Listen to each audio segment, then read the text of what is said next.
žmogus pats nėra vienišas kūrinys, jis visada yra santykėje su kitais, socialinis asmuo, asmenybė. Ir tas būtinumas turėti ryšį su kitais yra nesvetimas ir tikėjimo gyvenime. Kaip žmogus pats savo nesuteikia gyvybės, taip jis pats savo ir tikėjimo nesuteikia. Tas tikėjimas jam yra ir Dievo duotas, ir kitų žmonių pagalba suteiktas, ir žinios, ir išmoksta, kaip turėti tą ryšį. Bet kai Dievas duoda savo meilę mums, duoda mums tikėjimo dovaną, jis laukia ir atsako.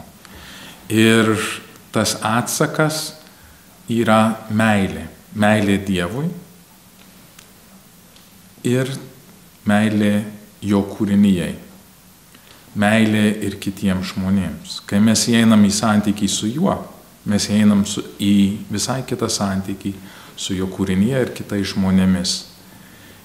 Ir jo paties apreiškimu, atskleidimu, pamokymu, jis prašo, kad mes mylėtumėm vienas kitą, kad mes įeitumėm į bendrystę.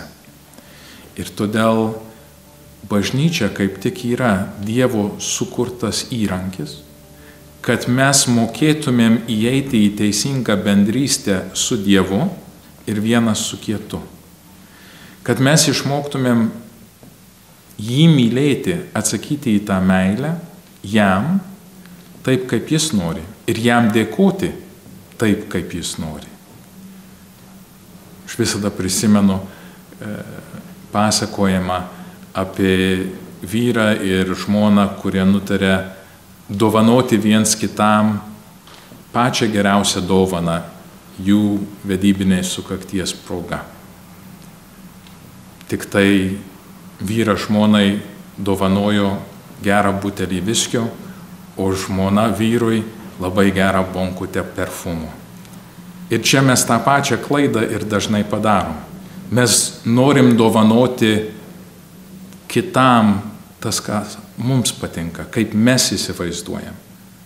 O reikia dovanoti arba dėkoti taip, kaip tam, kuriam dėkoji ar kuriam dovanoji, yra geriausiai. Tai Dievas mums nurodo, kaip jis nori, kad mes jam atsidėkotumėm už jo meilę, kaip mes patirtumėm jo artumą ir kaip mes įeitumėm į tą bendrystę vieni su kitais.